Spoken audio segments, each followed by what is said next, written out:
hello, disciple-making leaders with a passion to reach your community. My name is Joseph Dutko. I'm the co-lead pastor here at Oceanside Community Church on Vancouver Island. Just to give you a brief picture of our story, over the last 10 years, we have grown from less than 50 people and primarily an older congregation to a church that now over 500 people call home, with many generations represented. You know, an often overlooked component of church vitality and disciple making is the empowerment of women leaders. Revitalization throughout church history has almost always involved the resurgence of women leaders in the church. And that has been the case here at Oceanside and is a huge part of our story and our growth. Several people have commented that it's one of the main reasons they started attending church here, and that includes new believers and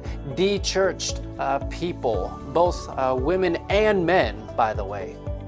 In those early years of beginnings of growth, 2/3 of our preaching team was female pastors. In 8 out of our first 10 years here, we had a majority female-led board or church council, including several years of all women on our church council, which means a lot of big decisions were made by these women during that time. Financial decisions, renovations, almost the annual hiring of staff. And I attribute a lot of our church health and growth to these women and their wise decision-making and leadership. I remember one of our first families to choose this as their church home before we really had kids or anything to offer. Those first 2 Sundays, it was back-to-back weeks, both of our female pastors spoke, and I wondered, what they were going to think if they were going to come back. And it turns out they came from a tradition where they were not used to women leaders in the church or seeing women speak.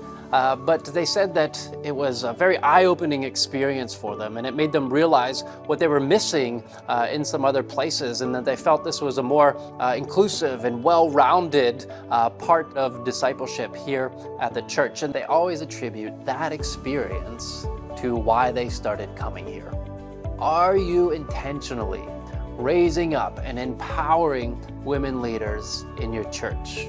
A few years back, we had a 16-year-old female intern, and we gave her the opportunity to preach on a Sunday morning, and the people loved it. They felt a part of something special, that they were raising up and empowering new leaders.